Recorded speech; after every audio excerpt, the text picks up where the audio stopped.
Hello, and thank you for listening to the Testing the Spirits podcast. The title of this episode is The Secular Religion and Its Crusade Against Christianity. The secular religion. Oh, I know some people would say that's a contradiction because how can it be a religion if it's secular? Well, the fact of the matter is, at the end of the day, what is a religion? It's a set of beliefs and practices. It's showing devotion to something bigger than yourself. So the so-called secular progressives, while they don't want to admit it, they are deeply religious. And I'm going to prove that. And just like we as Christians, we fight against false doctrine and heresy that seeks to undermine the gospel of Jesus Christ, well, the secular progressives, they are fighting against Christianity because they understand Bible-believing Christianity in particular. But we as Christians, we are the ones standing in the way of their socialistic, communistic utopia, right? And if they ever get it, it's not going to be a utopia. It'll be a hellhole. And I'm not using the word hell in a flippant manner. I mean, you have to understand this ideology, 100 million people dead in the 20th century. This is an ideology that leads people to hell. And it's really just the modern version of Baal or Molech worship. Or even when people worshipped in the Roman Empire, they worshipped the state in the form of Caesar himself. And that's what we talked about in our previous podcast, where when people reject the one true God, what takes its place? Another God. And for the secular progressives, really government is their God. Might makes right. So the secular religion, it is a religion because it's a belief system. Its adherents are very devout. Some of them are more committed to their cause than many evangelical Christians are to their cause, our cause. So they're very zealous. They show great devotion. We have and this is really what proves it, we have our story of creation, our explanation for why things exist. We have our story in the book of Genesis. God created the heavens and the earth in 6 days, rested on the seventh day. God made man in his own image. So we have our creation story. The secular progressives, they have their creation story with the Big Bang and evolution. We have our eschatology, the end of the world, right? Battle of Armageddon, Jesus coming back, the book of Revelation. Well, they have their version of all that, their end of the world scenario with climate change. We have our morality. They have their version, which is just immorality. We have our definition of marriage. They have theirs. We believe in 2 genders, male and female. They have 52 genders. So you're starting to see that the new secular religion, it's really a lot like Christianity, just the exact opposite. We want to make converts, right? So do they. We want to teach our children, and raise them up in the nurture and admonition of the Lord. Proverbs 22, verse 6, train up a child in the way he should go, and when he is old, he will not depart from it. The secular progressives, they understand that. That's why they're holding Drag Queen Story Hour at the state-funded library so they can bring in 4, 5, 6-year-olds to be groomed so that by the time they reach puberty, all of that stuff will just seem normal. And on it goes. So at this point in the podcast, I just want to play a couple clips. Here are clips from 2 Bible studies that I did a year ago. One was at Thanksgiving, one was around Christmas time a few weeks later, and I talk at length about the subject. And this should be new content for most of you, because last year around this time on YouTube, I think I only had 100 or 200 subscribers, as opposed to now having over 7,000. So most people at the time didn't hear this content. So here it is. And it would be worth repeating anyway, since this is one of the crucial issues of our time. If this isn't the most important issue of our day, it's right up there in the top 5. So here's the first clip. Christian religion in our nation is slowly being stripped away, and I would argue it's being replaced. It's like one of you said, when you think of Thanksgiving, you don't think of giving thanks to God. People think of football, right? So The thankful part is being replaced with all these other things. I believe that the Christian religion is slowly being replaced by the secular religion. I've sort of been touching on this here and there over the past couple Sundays. And here's what's happening. The religion of the United States, even though it wasn't official, the religion of the United States was Christian. The founding fathers are all quoted talking about God, Jesus, the Bible. We're one nation under God. Nobody had any question about which God they were talking about. So Christianity was the religion of the United States, but now we have a new religion. And people haven't even realized that there's been this swap. And the new religion is the secular religion. Now, someone might respond and say, but secularism isn't a religion. It's sort of like the absence of a religion. Well, would you agree, and if that's what you're thinking, would you agree that it's at least a belief system? It's a system of beliefs. And people are committed to it. People are zealous for it. You think of David. David had zeal for God's house. Well, they have zeal for their secular worldview. I'm going to touch on this again a little bit on Sunday, but I want us to stop and think about it, because when you boil it all down, this may be the crucial issue of our day. Sometimes we get sidetracked on some of the other issues that may be associated with it, but the secular religion, it is a religion, and you need to understand that. It doesn't matter if people don't call it a religion. It's still a set of beliefs that people adhere to. So you can use the term religion or not. It doesn't matter. That's still what it is. I'm going to prove that in a second, Larry. I believe that the definition in the Webster's dictionary for religion is whatever you believe in. Sure. If that's the definition, then it's most certainly a religion. But they do believe in it deeply. So let me try to prove this. Let me just define the term secularism. It is the principle of separation of the state from religious institutions. So secularism is the principle of separation of the state from religious institutions. Originally in our country, this video talked about the founding fathers. The federal government was not to make any one church the official church of the United States. So when our founders set up our government, that was part of it. There was to be no official church of the United States. And to that, I say, amen, thank God. I'm glad there is no official church of the United States.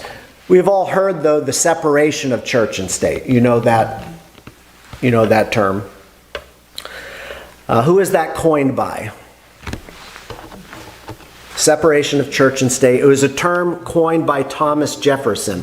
And here's the thing, when Jefferson made that statement, many of the colonies, or many of the states, guess what? They had official churches when he made that statement.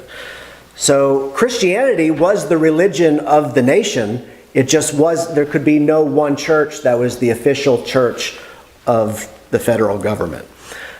So now we don't have the separation of church and state. What do we have? We have the separation of the state from God. Right now, that's what they're trying to do. Separate the state from God himself. More specifically, they're trying to remove the Christian God, the one true God, from public life, and they want the memory of the true God erased.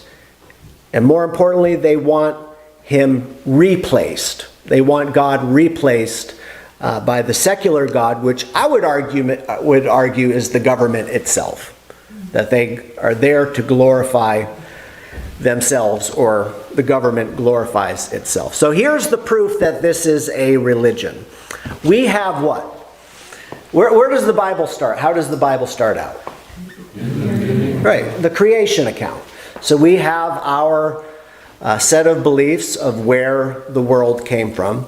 Do they have their set of beliefs of where the world came from? Right, so we have the creation account. They have the Big Bang and evolution. We have our eschatology. We believe that at the end of the age, Jesus Christ is going to come back.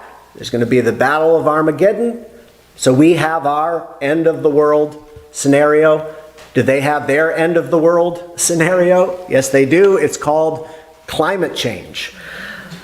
We have our standard of how to live, right? You could point to the 10 Commandments, but we have our standard of living, and they clearly have theirs. We have our definition of marriage. They have their definition. We even have our idea of what blasphemy is. The third commandment says, "Thou shalt not take the name of the Lord thy God in vain." Do they have blasphemy laws? You say, well, that's one thing that they don't have. Well, yes, they do, and it's called hate speech. See, there's certain things that we feel like you shouldn't say, blaspheming God. Well, they have their own set of blasphemy laws, certain things that you can't say. We have God and Jesus Christ. They have their God, who is whatever, the government, the culture, just popular opinion, whatever the case. We follow Scripture, which changes not. They follow whatever the latest thing is, the latest trend. They will always go along with what the next thing is. Our beliefs, though, are fixed. Theirs are always changing. So if you look at our beliefs and theirs, they're like mirror opposites or polar opposites. We have the saints along with preachers and teachers. They have social media influencers, politicians, and Hollywood celebrities. And they have a lot more influence than preachers and teachers do in this country. Kim Kardashian has a lot more influence than John MacArthur, unfortunately. But the point is, just because they don't call it a religion, it doesn't matter. We have our belief system, we have our worldview, they have theirs. So for many generations, people accepted what is called the myth of neutrality. The idea that the secular government could remain neutral towards religion. They'll just let us do what we want and have our freedom. And as of this moment, we still have a great deal of freedom. So I am thankful for that, but this is the issue of our day. This is what's happening. You might have heard, one more comment on this, you might have heard of the Crusades. If you know anything about the Crusades, it was framed as Christianity versus Islam, right? In the Protestant Reformation, you had the Protestants versus the Catholics. Well, today you have Christianity versus secularism, and it's that big. Just like the Protestant Reformation, this may be, in the end, if the Lord tarries and they write history about this time period, this may be even more significant as far as a turning point in history. Now, just one more thing about this event, the Massacre of the Innocents. How many of you have watched these TV specials about Jesus? Usually it's around Christmas time and Easter. Do they still do this? I don't know. I canceled cable, so I don't know if they still do this or not. What is it called? Do they still have these? Well, usually it's something like the hidden Jesus, the real Jesus. Who's seen some of these programs? Yeah, they'll be on NBC or one of the major networks will run, and it's always around Christmas and Easter, and they bring in the experts, right? And they tell you. Their whole purpose is to tell you what really happened. That the Bible's wrong, none of this ever took place, and here we're going to tell you what really is going on. Well, this is one of the things that they love to say. They say that Herod killing all these children, that never happened. You know why they say that? They say, well, there's no record of it. There are no ancient documents. There are no historical records that point to this event. What's the obvious problem with that? Yeah, we're reading an ancient historical document that references it. I mean, it's really unbelievable. But yeah, that's what they'll say. Well, there are no historical documents that will attest to this. And what they mean by that is that there are no secular historical documents, because you have the Bible, right? So this is the way these historians operate. Now, so I was preaching before, now this is more apologetics. This is maybe to equip you in how to respond when a friend or family member says, well, no, I saw on TV this show and they said that never really took place. Or, we want to have an answer for this. So here's what they do. The historians, the secular historians, here's how they operate. They will base a whole theory, if they found a small fragment of a document, just a little piece or two, that would be enough for them to have a whole theory. They based theories on a whole lot less evidence. It's called evolution, but that's another story. But when there's a religious document that says something, they just dismiss it out of hand. Oh, these people were Christians, so you can't believe that. Matthew, or whoever wrote Matthew, well, they were followers of Christ. You can't listen to that. That's what they do. Their whole version of history is based on people that agree with them. Anyone who is a Christian needs to be canceled. You shouldn't even listen to them. What they're saying is of no significance. Why is that? Satan. Well, because of Satan. They don't want to be accountable. Yeah, they don't want to be accountable for their sin. Well, and that's all true. But the basic response is they're totally biased. They only accept things that are in line with their religion. Now, they'll say that about us. That, you Christians, you only believe things that are in line with the Bible. If somebody said that about me, okay, guilty as charged. I mean, that's true. But they do the same thing. They only accept things that are in line with their beliefs. So they are just as religious as we are. We have our worldview, our belief system. They have their worldview, their belief system, their religion. Why don't they call it a religion? Because they want to teach it in the public schools. You can't, separation of church and state, you can't teach religion in the public schools. So they don't call it a religion on purpose. That's how they get away with teaching it in the schools while banning, that's what they're doing, they're banning the truth. They're banning Christian teaching. So don't let them try to act like they're impartial. And again, what does this have to do with Matthew? Well, the massacre of the innocents. This is a historical event. There are ancient historical documents, the Gospel of Matthew, that tell us this happened. But it doesn't fit their narrative. So they say, well, that's not true. You can't listen to that. So I know I've been repeating this a couple times the past month, but I really want you to get this. They have a religion. What they are pushing and promoting is a religion. It's just a religion that's diametrically opposed to Christianity. So all of that, to just wrap it up with this statement, if you watch something on the news networks or networked television, they are promoting a secular worldview. At Morris Corner Church, we're promoting Christianity. On TV, Hollywood, they're promoting the secular religion. And if I've learned one thing over the past several years, one thing that I know for a fact, the secular media is not a trustworthy source of information.